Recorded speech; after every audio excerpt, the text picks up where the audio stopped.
राजा जानी एक आम मसाला फिल्म थी, लेकिन कभी कभी मसाला फिल्में भी अच्छी बन जाती हैं, एकदम प्यारी सी कविता जैसी।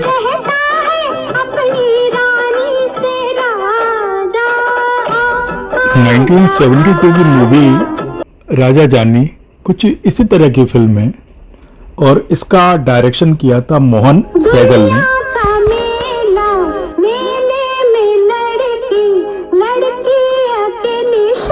मसाला मूवी में कभी कभी मसाले ऊपर नीचे हो जाते हैं और मज़ा बिगड़ जाता है, पर इस मूवी में ऐसा नहीं हुआ था। इसमें तो अनजाने में ही मसाले बिल्कुल सही अनुपात में मिल गए थे।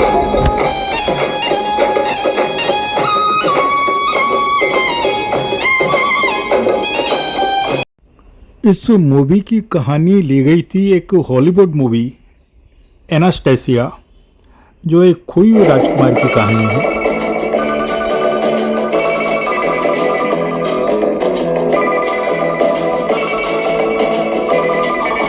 एनास्टेसिया एक बड़ी मशहूर मूवी है जो 1936 में रिलीज हुई थी और बाद में बहुत सारी कॉमिक मूवी भी इस पर बनाई गई हैं और सभी बड़ी प्यारी बनी हैं, और ऐसी ही मूवी थी राजा जानी।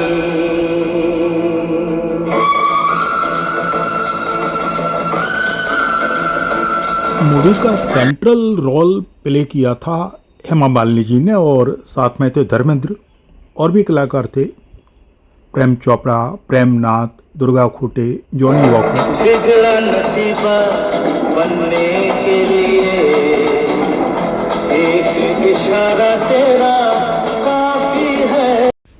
अब फिल्म की कहानी रतनगढ़ की राजकुमारी पर आधारित है जो बचपन में ही किडनैप कर ली गई थी, और उनकी दादी मतलब राजमाता, उन्हें विश्वास है कि उन्हें एक न एक दिन वो मिल जाएगी।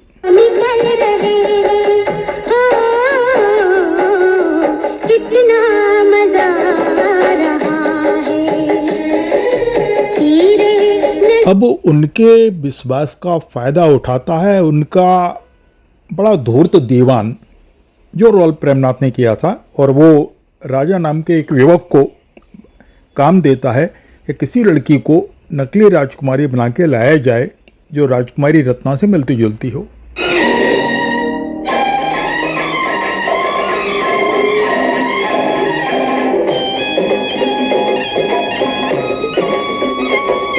अब राजा मतलब धर्मेंद्र अपने काम में सफल हो जाता है। उसे एक लड़की ऐसे मिल जाती है जिसे राजकुमारी के रूप में ढाला जा सकता है।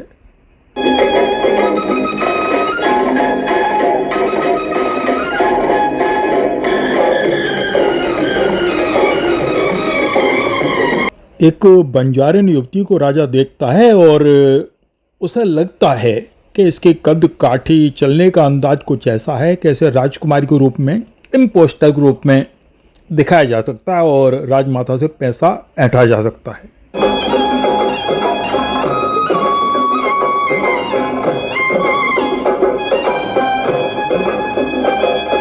अब कुछ इस तरह की योजना दीवान और राजा बनाते हैं कि लड़की उनके चंगुल में आई जाती है और राजा उसे राजकुमारी बनाने का अभियान शुरू कर देता है।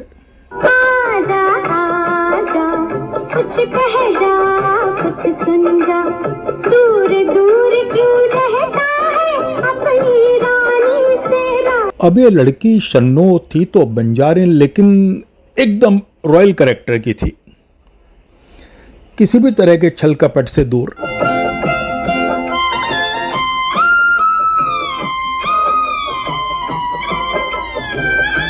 राजा बड़े प्यार से ट्रेनिंग देता है, इतने डिवोटेड माइंड से ट्रेनिंग देता है कि कभी कभी उसकी पिटाई भी करता है।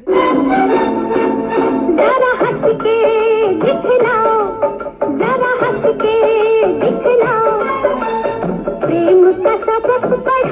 अब ये लड़की काफ़ी समझदार है, लेकिन अनजाने में ही राजा को अपना दिल दे बैठती है। उसे लगता है कि राजा उसे प्यार करता है, जबकि उसे नहीं मालूम था कि राजा अपनी किसी योजना का हिस्सा उसे बनाए हुए है।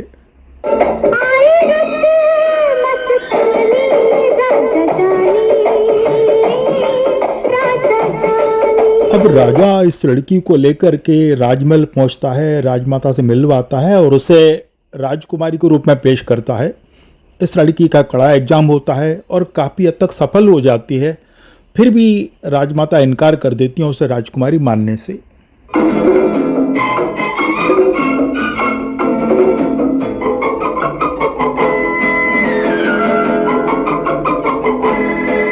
अब अचानक एक ड्रामेटिक सीन में इस लड़की को खांसी आ जाती है और ये खांसी एलर्जिक खांसी है और इसको केवल राजमाता पहचानती। अब उन्हें विश्वास हो जाता है कि लड़की ही असली राजकुमारी है।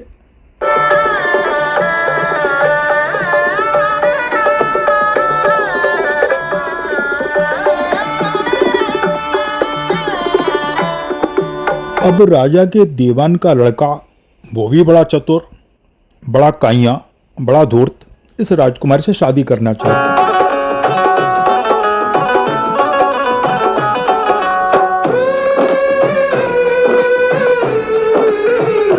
अब खुद धर्मेंद्र को भी नहीं मालूम होता कि राजकुमारी की ट्रेनिंग देते देते कब वो वास्तव में अंदर ही अंदर राजकुमारी से प्यार करने लगा, लेकिन एक दिन उसे एहसास होता है। कितना मजा आ रहा है। फिल्म का अंत बड़ा सुखद है क्योंकि धूर्त लोगों की योजनाएं असफल हो जाती हैं और धर्मेंद्र और राजकुमारी, मतलब राजा और राजकुमारी आपस में मिल जाते हैं और फिल्म में एक हैप्पी एंडिंग होती है। पहले हमको तुमसे कुछ गिरे थे। ये फिल्म उस समय आई थी जब धर्मेंद्र और हेमा मालिनी अपने शीर्ष पोजीशन पे चल रहे थे।